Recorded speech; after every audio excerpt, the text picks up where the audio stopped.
This is the Jocko Underground podcast number 151. Sitting here with Echo Charles. Have some interesting topics for today. Sure. And I believe the first question has to do with the Jiu-jitsu. Let's go. Okay. All right. First question, dear Jocko Echo. I started listening to your podcast a while ago, and my life has changed drastically. I have 2 jiu-jitsu gyms in my area to choose from. One is a small gym, 10 minutes from my house, with a great teacher, with great teaching style and lineage. But at this gym, there are mostly housewives and kids. In sparring, I'm not challenged at all, but great instruction. Just in there beating up the children. Sure, the sparring. Check. All right. The other gym, 25 minutes away, with a champion black belt instructor and many very skilled and athletic students to crush me in sparring, which represents a big challenge. What is most important, the teacher or the student base in a jiu-jitsu gym? What would you consider in my case? What would you do? Unfortunately, I cannot pay both memberships and train at both places. Again, big thank you. Please keep up the pace with the Jocko Podcast Underground. Hope to see you one day on the mats of justice. Us to both of you. All right. So it's kind of a weird question. It says, what's most important, the teacher or the student base at the gym? And really that's all that's a scale. It's not like, hey, the teacher is more important than the students, and it's not like the students are more important than the teacher. It's a combination of those two things, and it can flush out a bunch of different ways. Obviously, you can have an instructor that's, a solid instructor, maybe a purple belt, maybe a brown belt, but he's got just like the team is great, and you got a bunch of savages in there. Well, that's going to be better than having a great, venerated instructor that doesn't have any students. Now, what's cool is if you have a great instructor, a lot of times you end up with great students, and so that's generally speaking what happens. So this question, the only thing that makes this question a little bit easier to answer is one gym is 10 minutes, the other one's 25 minutes away, right? Yeah. If you start talking 10 minutes versus an hour and 15 minutes, I kind of lean towards, and depending on how busy your life is, hey man, you got to go where you're going to be able to go most often. Having a place that's proximate to your house is one of the biggest factors in choosing a jiu-jitsu gym. If you have a place that's 10 minutes away and you have a place that's an hour away, almost 9 out of 10 times, most things considered, it's going to be like, yeah, train at the place that's 10 minutes away. You can go there every single day. There's no excuses. It's an hour away, dude. That's 2, 3, 4 hours out of your day to go get your jiu-jitsu done. At the other place, it's an hour and 20 minutes. You know what I mean? Like out of your day, you can get it done. But since this gym is only 25 minutes away, it's only an additional 15 minutes, and it's an additional half an hour total, because 15 minutes plus on the way there, 15 minutes plus on the way back. Yeah. I lean towards the gym with the better team at it and the better students. That's what I lean towards.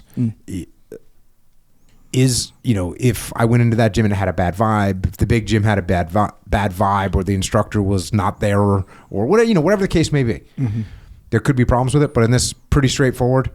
You got a gym with a great black belt champion instructor and a bunch of kick-ass students, versus, no offense to the small gym, look, because if we were talking about your kids, we'd be like 100% go to the kids school. Yeah. That's not what we're talking about. Yeah. We're talking about you wanting to get better at jiu-jitsu. So that's my answer. Go to the gym that's 25 minutes away.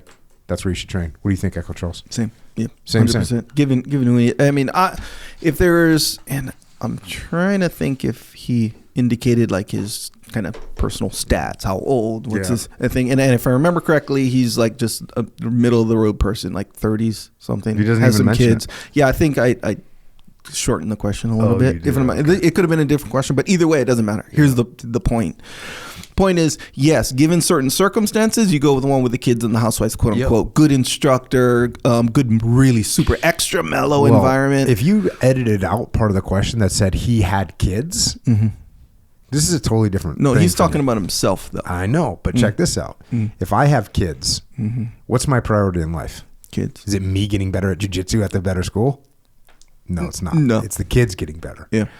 So in this case, unless they have a kids program at the big gym, I would probably take my kids to the gym, and I'd probably train at that local gym because I'm more focused on my kids. Yes, I So understand. I didn't know we were editing questions over there. Bro, you'd be surprised. Yes.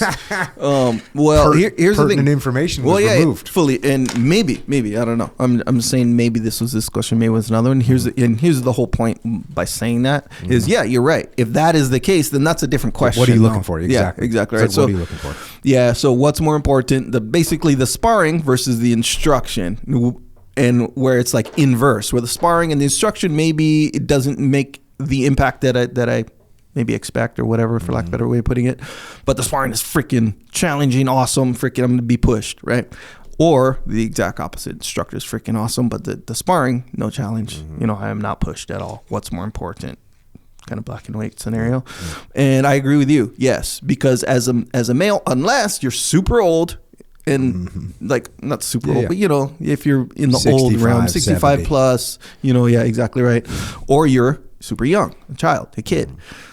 Now, aside from those two, getting better at jiu-jitsu is going to take certain things, you know, certain experiences. For example, if you're just rolling, just basically doing drills with housewives, you know, an instructor that's just doing drills, I don't know how effective your jiu-jitsu is going to wind up being over time. See what I'm saying? As opposed to the opposite, if it's like, even if you're not getting freaking Don or her level, freaking going deep instruction, at least you have that experience. You know, of course, there's not, I mean, unless the instructor really sucks, which I doubt. You know, if there's good guys in here, the instructor's going to be good. He's a world champion. He said a world champion. Yeah, world champion. Yeah. So he's in there. Good. Easy.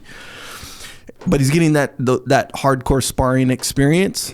That's going to add an element to jiu-jitsu that's more important given who he is, I think, too, as well. And but that's 25 minutes. I think the difference between 10 minutes and 25 minutes over time is more significant, I feel like, than the numbers may impress upon you. It also depends on traffic.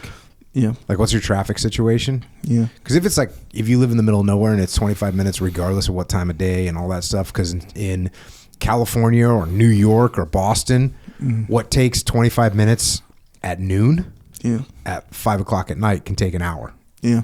So that's a big difference. Yeah. So there's that depends too. Depends on the status there. But if you're cool with the 25 minutes just in life, because like, you're probably in the same boat. I'm not cool with 25 minutes if I got to do it a lot. Like, think about from your house, how far north could you get in 25 minutes? You're kind of up in freaking Carlsbad at 25 minutes, maybe even further. But really, if there's traffic, you're not anywhere. Traffic. Let's say no traffic. Right, you want to go 25 minutes is far away. Yeah, you want to travel that far for jiu-jitsu? So it does depend on it. But it depends too. Like, if you're used to it, it's cool. Yeah, it depends on what the area of operations is. Because there's some places 25 minutes in a car is kind of nice. Yeah. Some places. Oh yeah. Get on the little back roads or take, you know what I mean? That's fine. There's no traffic on the 2-lane highway or whatever. We're all good. Yeah, it'll probably come down to your life. You know, like if you live in LA and you're used to that fucking just gut check going everywhere and it's only 25 minutes, you're like, worth it. You know, 25 minutes, it's down the block, fool. Either way, I agree. Yes. All right, next question. Hello, gentlemen. I broke up with my girlfriend last year after being together for 3 years. I'm 28. The reason being that I was getting a little bored with the relationship and felt the need to be alone for a while. I was also dealing with a few things. I lost my driver's license for using my mobile phone, which hindered my previous role. I had just bought my first investment property and was figuring out my finances. Fast forward to present, after going to Europe for 3 weeks, solo trip, and spending some time alone focusing on work, my fitness goals, and music production hobby, it seems as if I threw a good thing away. She was and still is on my mind a lot. I dated another woman briefly for almost 6 months, but my ex was and still is on the forefront of my mind. She was very supportive, caring, and understanding when we were together. We never really argued, and if we did, it was mostly my fault for blowing things out of proportion. As I mentioned above, there were times when I was getting bored. After speaking to many people I know that are happily married or in long-term relationships, being quote-unquote bored is a normal phase of their relationship. This was also my first serious relationship. When people ask me about her, I only have good things to say. We've spoken a few times since breaking up, and I told her how I feel. She acknowledged and respected how open I was about my feelings. We ended up catching up the other week, and things, for the most part, went well. I'd like to get back with her, but understand that things won't be the same. Any advice on how to handle this situation moving forward? Thanks for everything.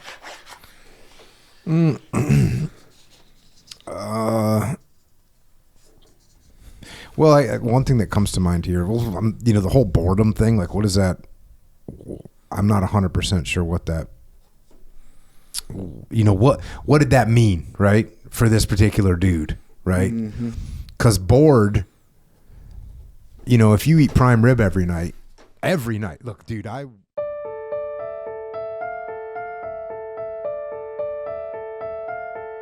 that is a little excerpt of what we are doing on the Jocko Underground podcast. So if you want to continue to listen, go to jockounderground.com and subscribe. And we're doing this to mitigate our reliance on external platforms so we are not subject to their control. And we're doing it so we can give you more control, more interaction, more direct connections, better communications with us, strengthen this legion of troopers that are in the game with us. So thank you. It's jockounderground.com.